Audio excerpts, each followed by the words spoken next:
Gaji suamiku selalu datang tepat waktu. Setiap akhir bulan, notifikasi dari ponselnya berbunyi dengan nada yang sama, seolah membawa kabar baik yang sudah kami hafal di luar kepala. Namun setelah rasa lega sesaat itu berlalu, kenyataan kembali duduk di tengah ruang tamu kami. Masalahnya, jumlahnya tak pernah cukup. Angka di slip gaji hanya singgah sebentar sebelum berubah menjadi daftar kewajiban yang panjang, sewa rumah, listrik, air, kebutuhan dapur, biaya sekolah, dan keperluan kecil lain yang entah bagaimana selalu muncul tanpa permisi. Kami tidak hidup mewah, bahkan cenderung sederhana, tapi tetap saja setiap rupiah terasa punya tujuan sendiri sebelum sempat kami nikmati. Seringkali kami harus saling berpandangan, menghitung ulang dengan hati-hati, menunda keinginan, dan belajar tersenyum walau kepala penuh hitungan. Bukan karena kami tak pandai bersyukur, melainkan karena hidup mengajarkan bahwa cukup itu bukan soal datang tepat waktu, tapi apakah ia mampu menenangkan hati sampai akhir bulan. Setiap awal bulan, kami duduk bersama di meja kecil yang katnya mulai pudar dan sudutnya sedikit terkelupas. Meja itu bukan saksi rencana liburan, bukan pula tempat kami membicarakan mimpi-mimpi besar seperti orang lain. Meja itu lebih sering menjadi tempat kami menata kenyataan. Di atasnya terhampar kertas-kertas tagihan, buku catatan keuangan yang sampulnya sudah lecek, serta sebuah kalkulator kecil yang tombolnya kadang macet. Suasananya selalu sama, sunyi tapi berat, seolah setiap angka memiliki suara sendiri yang bergema di kepala kami. Bukan untuk merencanakan liburan, apalagi membayangkan pergi jauh dari rumah, melainkan untuk menghitung mana yang harus dibayar dan mana yang harus ditunda. Ada momen ketika kami harus menarik napas panjang sebelum memberi tanda pada sebuah tagihan. Bukan karena tidak mau membayar, tapi karena kemampuan kami memang terbatas. Listrik harus didahulukan, karena tanpa itu rumah akan gelap, air tidak bisa ditunda terlalu lama, uang sekolah anak menjadi prioritas yang tak pernah kami tawar. Sementara itu, kebutuhan lain harus rela menunggu, meski kami tahu penundaan itu akan membawa konsekuensi di kemudian hari. Suamiku menatap angka-angka itu lama sekali, pandangannya kosong namun penuh beban, seperti sedang bernegosiasi dengan dirinya sendiri. Tangannya memegang pulpen, tapi tak langsung bergerak. Kadang ia menghapus lalu menulis ulang, seolah berharap hasilnya bisa berubah hanya dengan cara menghitung yang berbeda. Aku memperhatikannya diam-diam. Garis lelah di wajahnya semakin jelas dari bulan ke bulan, dan matanya tak lagi seterang dulu. Aku tahu, setiap angka yang ia lihat bukan sekadar nominal, melainkan tanggung jawab yang ia pikul sendirian di pundaknya. Aku tahu, ia sudah bekerja sekeras yang ia bisa. Setiap pagi ia berangkat sebelum matahari benar-benar tinggi, dan pulang ketika langit mulai gelap. Bajunya sering basah oleh keringat, sepatunya mulai ewes, dan tubuhnya tak jarang mengeluh lelah. Namun ia jarang sekali mengeluh dengan kata-kata.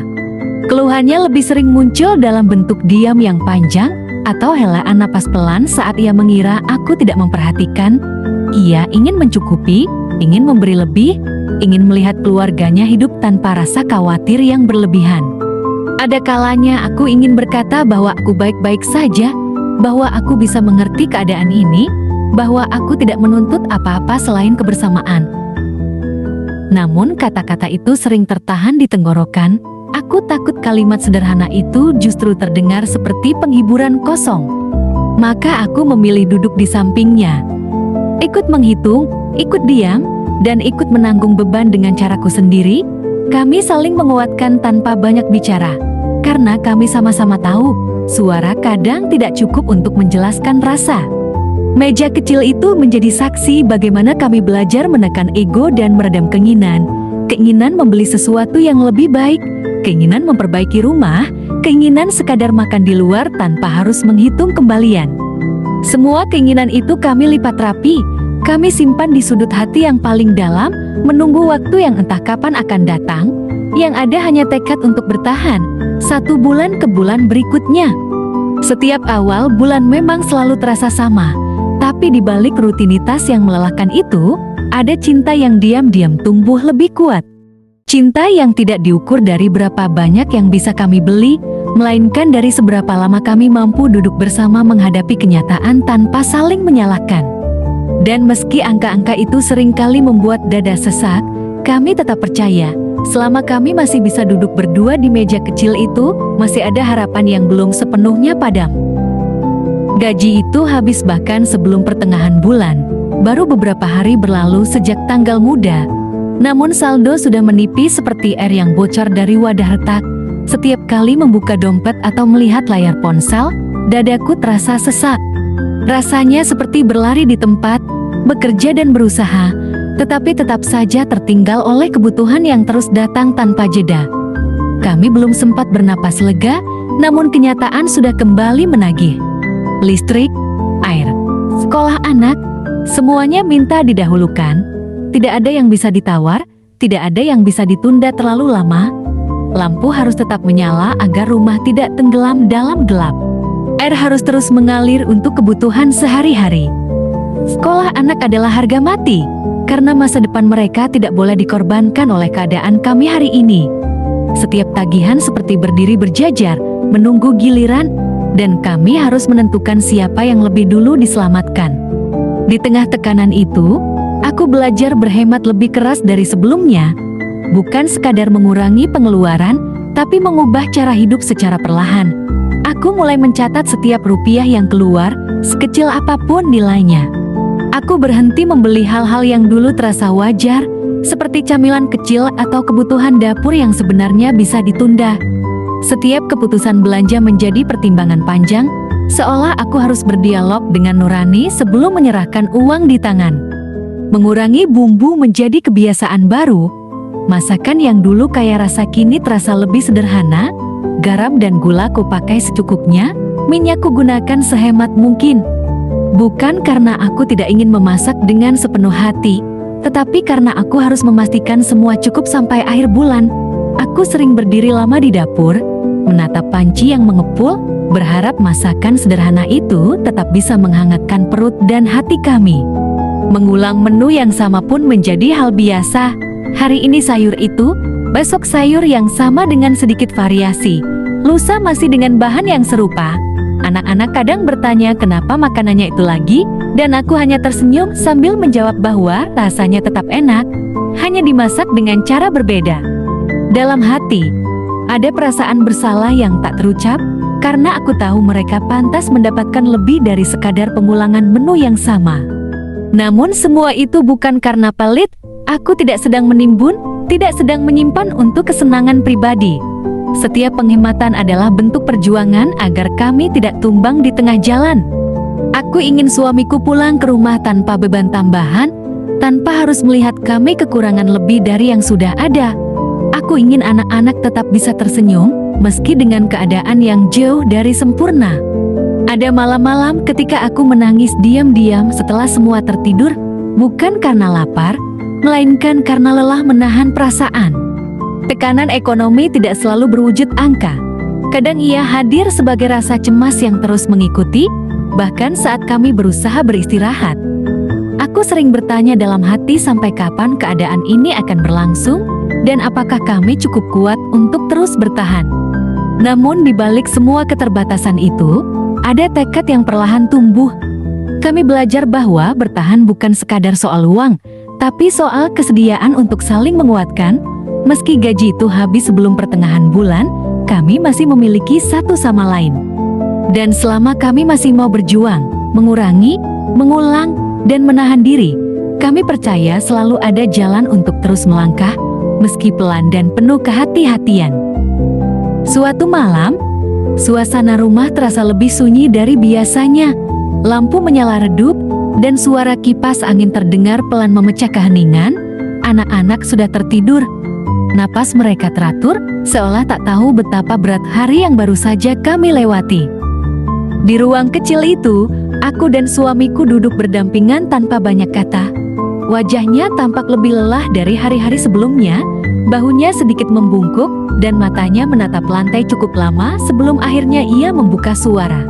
Suamiku berkata lirih, hampir seperti bisikan yang takut terdengar, "Maaf, aku belum bisa mencukupi." Kalimat itu sederhana, namun jatuhnya terasa sangat berat. aku bisa merasakan betapa dalam luka yang ia sembunyikan di balik kata maaf itu. Bukan sekadar soal uang, melainkan soal harga diri, tentang keinginan seorang lelaki untuk melindungi dan menghidupi keluarganya dengan layak. Kata-kata itu seakan keluar setelah ia menahannya terlalu lama, menumpuk bersama kelelahan yang tak pernah sempat ia ceritakan. Aku tersenyum, meski hatiku ikut lelah. Senyum itu bukan pura-pura, melainkan usaha untuk tetap berdiri di tengah badai yang kami hadapi bersama. Di dalam dada, ada rasa sesak yang sulit dijelaskan. Aku juga capek, aku juga takut, aku juga sering merasa tidak sanggup. Namun di hadapannya, aku memilih menjadi tempat pulang, bukan tambahan beban. Aku tahu, jika aku ikut runtuh, maka tak ada lagi yang bisa menopang kami malam itu. Aku meraih tangannya yang terasa kasar dan dingin, lalu berkata pelan, "Yang penting kamu pulang." Kalimat itu keluar begitu saja, tanpa rencana, namun penuh makna. Bagiku, kepulangannya setiap hari adalah kemenangan kecil yang sering terlupakan. Ia pulang membawa tubuh yang lelah, pikiran yang penuh, dan hati yang mungkin terluka. Namun ia tetap pulang. Itu saja sudah cukup bagiku untuk saat ini. Karena aku tahu, lelaki ini sedang berjuang dalam diam. Ia tidak banyak mengeluh, tidak pandai merangkai kata-kata tentang betapa beratnya hidup. Ia memilih menyimpannya sendiri, memikulnya seperti beban yang harus ia tanggung sendirian. Setiap pagi ia kembali berangkat dengan senyum tipis, seolah kemarin tidak pernah terjadi. Ia tidak pernah menjanjikan kemewahan, hanya usaha yang tak pernah berhenti, meski hasilnya belum sebanding dengan pengorbanannya. Malam itu, aku melihat sisi dirinya yang jarang terlihat, bukan sosok kuat yang selalu tampak tegar, melainkan manusia yang juga bisa merasa gagal dan kecewa pada dirinya sendiri. Aku ingin memeluknya lebih lama, ingin mengatakan bahwa aku mengerti, bahwa aku tidak menuntut apapun selain kebersamaan. Namun kadang, kehadiran dan diam yang penuh pengertian jauh lebih menenangkan daripada 1000 kata penghiburan. Itulah titik terendah kami. Bukan ketika uang habis, bukan ketika tagihan menumpuk, melainkan ketika rasa bersalah dan lelah bertemu dalam satu ruang yang sempit. Disitulah aku benar-benar menyadari bahwa perjuangan kami bukan hanya soal bertahan hidup, tapi juga soal menjaga hati agar tidak hancur oleh keadaan. Kami sama-sama lelah, sama-sama takut, namun masih memilih untuk duduk berdampingan. Malam itu kami tidak menemukan solusi, tidak ada keajaiban yang tiba-tiba datang. Namun ada sesuatu yang lebih penting dari jawaban, yaitu keyakinan bahwa kami tidak sendirian. Dalam keterbatasan, kami saling menjadi alasan untuk tetap bertahan. Dan meski hidup terasa begitu berat, aku percaya, selama kami masih bisa saling menguatkan di titik terendah ini, masih ada harapan yang perlahan akan menemukan jalannya. Sejak malam-malam terasa semakin berat, kami mulai lebih sering salat berjamaah. Bukan karena hidup sedang mudah, bukan pula karena waktu luang kami bertambah, melainkan karena hidup terasa terlalu berat untuk dipikul sendirian. Ada titik ketika usaha dan perhitungan manusia terasa mentok, dan hati membutuhkan sandaran yang lebih kuat. Salat berjamaah menjadi cara kami untuk saling menguatkan, berdiri berdampingan dalam diam, menyerahkan lelah yang tak sanggup lagi kami simpan sendiri. Di rumah kecil itu, kami menggelar sajadah berdampingan. Gerakannya sederhana, bacaannya pun sering kali terbata karena pikiran masih penuh. Namun justru disitulah kami menemukan ketenangan yang pelan-pelan meresap. Saat suamiku mengangkat takbir, aku bisa merasakan beban di pundaknya sedikit berkurang. Ketika kami rukuk dan sujud bersama, rasanya seperti sedang mengakui dengan jujur bahwa kami memang lemah, bahwa kami memang membutuhkan pertolongan. Bukan karena hidup mudah, tapi karena hidup terasa berat, berat oleh tagihan yang terus datang, oleh rasa khawatir yang sering menyelinap tanpa izin, oleh pertanyaan tentang esok hari yang belum tentu lebih ringan. Salat bukan menjadi jalan pintas untuk menghilangkan masalah, melainkan tempat kami menenangkan diri agar mampu menghadapinya. Di setiap rakaat, kami belajar menerima bahwa tidak semua hal bisa kami kendalikan, dan tidak semua doa harus dijawab dengan cara yang kami bayangkan. Dalam doa, kami tidak meminta kaya. Kami tidak berani memohon hal-hal besar yang terasa jauh dari kenyataan. Tidak ada permintaan rumah luas, kendaraan baru, atau kehidupan yang serba cukup tanpa usaha. Yang kami panjatkan hanyalah permohonan sederhana, bahkan mungkin terdengar remeh bagi sebagian orang.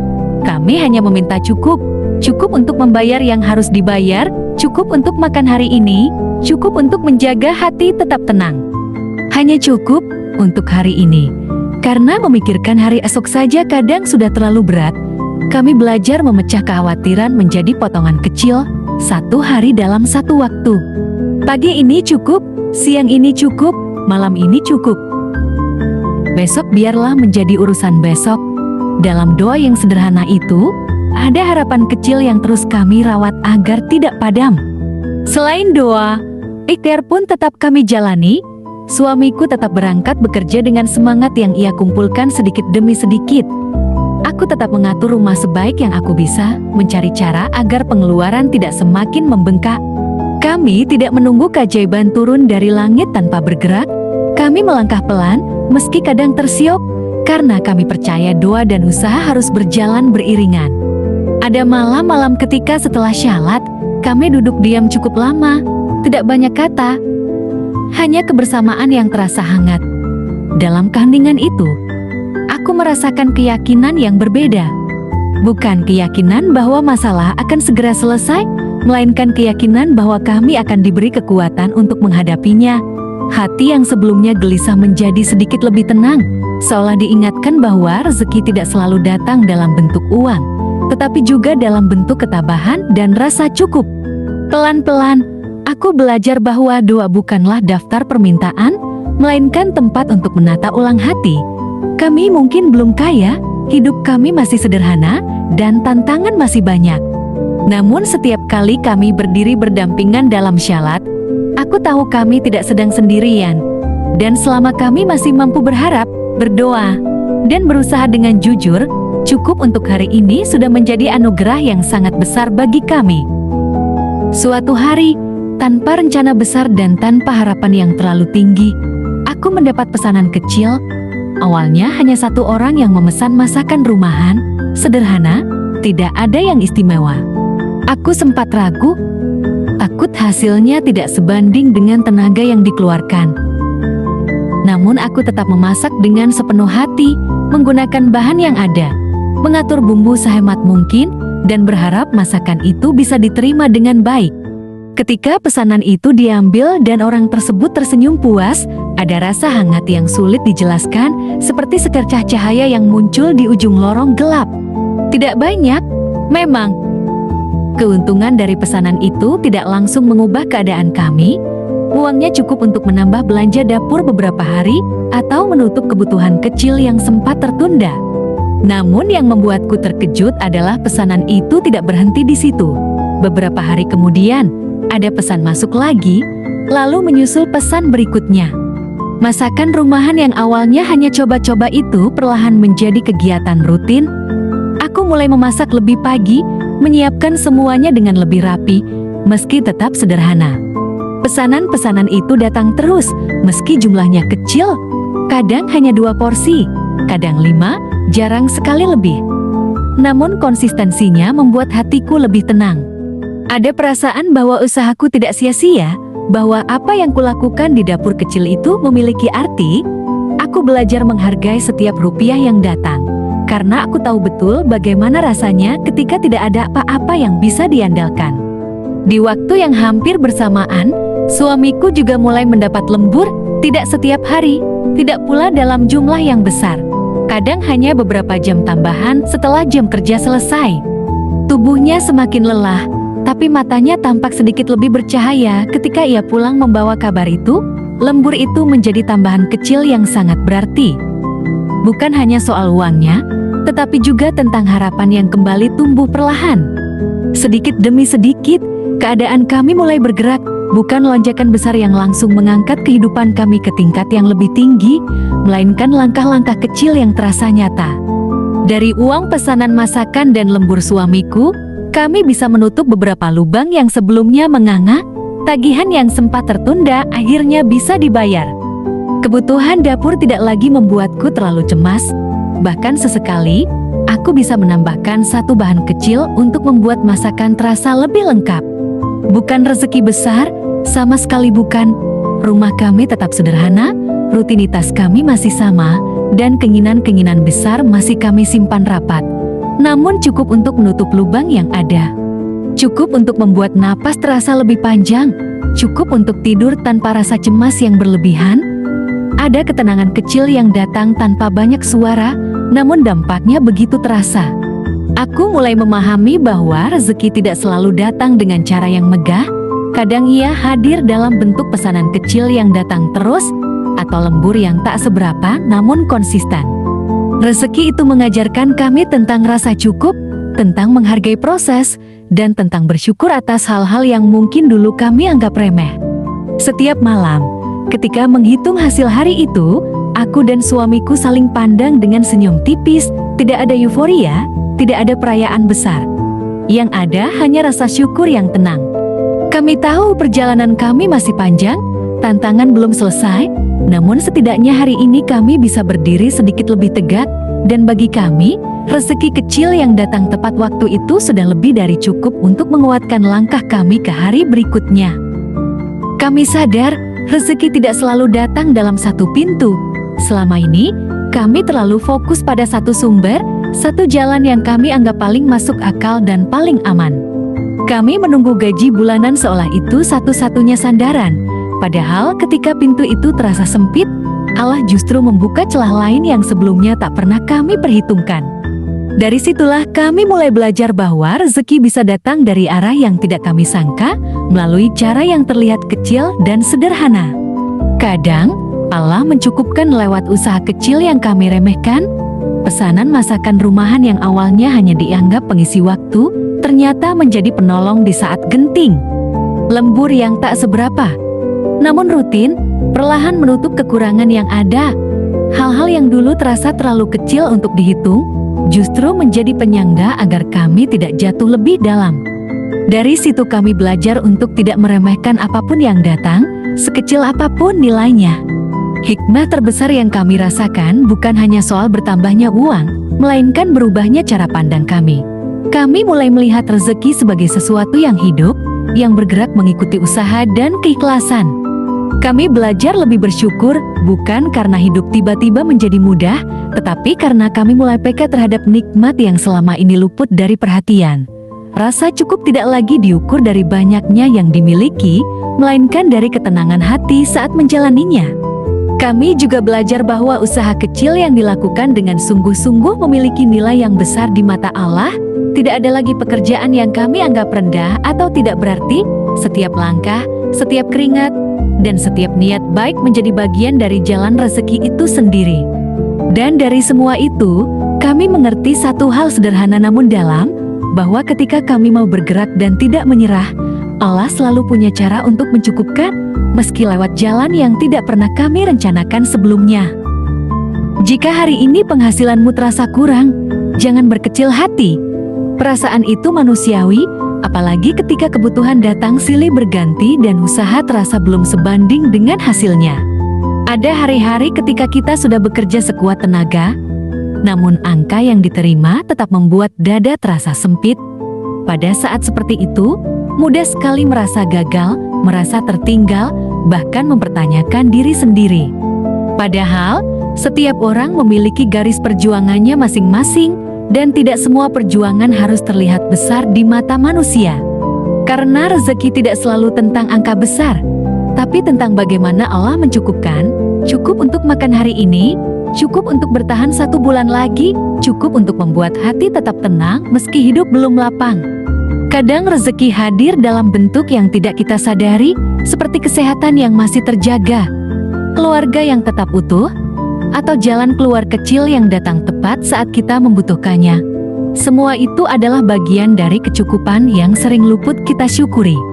Rumah tangga yang mau bersabar akan selalu menemukan makna di balik keterbatasan. Sabar bukan berarti pasrah tanpa usaha, melainkan bertahan sambil terus melangkah, meski pelan.